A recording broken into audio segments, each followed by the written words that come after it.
First and foremost, a warm good morning, all of you. Myself, Renu Grover from Divine Kids School.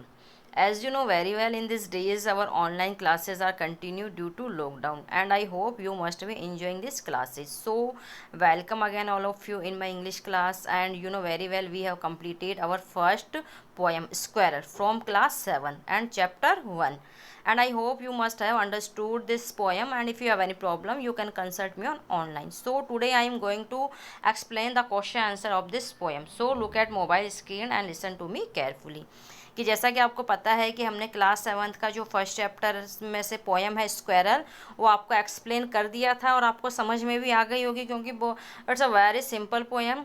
और फिर भी अगर इसमें आपको कोई प्रॉब्लम क्रिएट होता है तो आप हमसे ऑनलाइन कंसल्ट कर सकते हैं। आज हम आपको इसके क्वेश्चन आंसर एक्सप्लेन करवाने जा रहे हैं, तो मोबाइल स्क्रीन पर आप ध्यान से देखिए।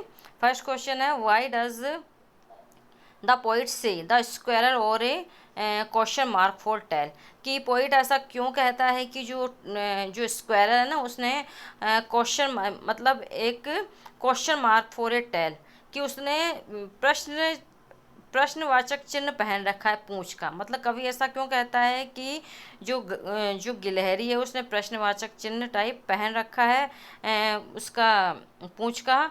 ड्रॉ ए स्क्वायरल, एक स्क्वायरल को ड्रॉ कीजिए और find A picture of A squirrel sitting on the ground, कि है ना जैसे कोई स्क्वायरल को ड्रॉ कीजिए, या फिर जैसे कोई है ना कोई ग्राउंड में जैसे गिलहरी बैठी हुई हो तो उसकी आप पिक्चर भी क्लिक कर सकते हैं, उसको बना सकते हैं ग्राउंड में बैठी हुई गिलहरी को। जैसे गिलहरी जनरली हमारे घर के आसपास हमें दिखाई दे जाती हैं। How would you describe its tail, तो आप इसकी जो टेल है उसको किस तरह से डिस्क्राइब करेंगे। तो देखिए इसका आंसर क्या है।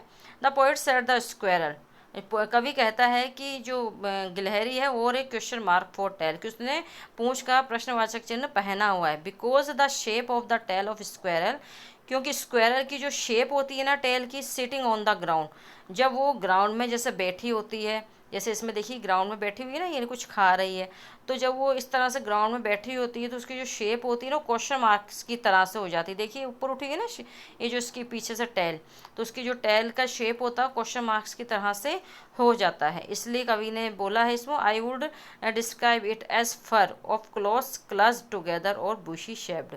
आई वुड डिस्क्राइब, कि मैं इसे डिस्क्राइब करूँगा इट एज फर और क्लॉथ्स क्लच्ड, कि उसने जैसे फर मतलब पंख के जो कपड़े से पहने हुए हैं, टुगेदर और बुशी शेप्ड, कि मैं इसको किस तरह से डिस्क्राइब करूँगा कि इसने जैसे जो गिलहरी होती है ना, इसकी जो पूंछ होती है काफ़ी सारे फर से ढकी हुई होती है ना, जैसे उसने फर के जैसे कपड़े पहने हुए और बुशी शेप्ड होती है, उसकी झाड़ियों टाइप से लगते हैं उसके जो ये फर होते हैं ना, तो मैं उस तरह से उसको एक्सप्लेन करना पसंद करूँगा। तो आपको ये क्वेश्चन करना है और इसका ये जो स्क्वायरल का जो ड्रॉ है उसको भी बनाना है अच्छे से।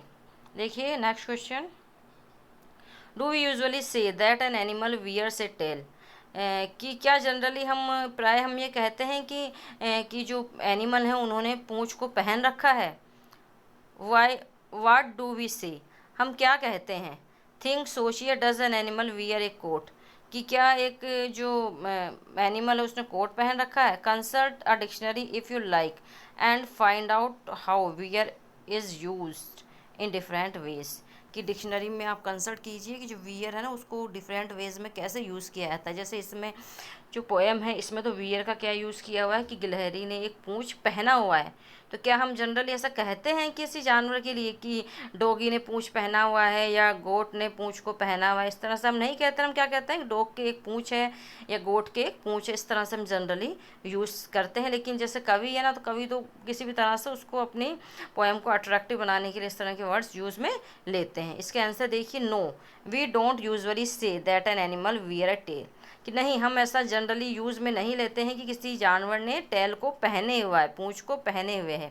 We usually say that animal has a tail, हम जनरली क्या यूज़ में लेते हैं कि एनिमल की एक पूंछ है ना, इसी तरह के वर्ड हम यूज़ में लेते हैं ना कि एनिमल की एक पूंछ है। तो ये इसका आंसर हो जाएगा। थर्ड क्वेश्चन है, he like to tease and play, उसे टीज मतलब चिढ़ाना और खेलना पसंद है। Who is teasing him, how, वह किसे चिढ़ाती है और कैसे चिढ़ाती है गिलहरी।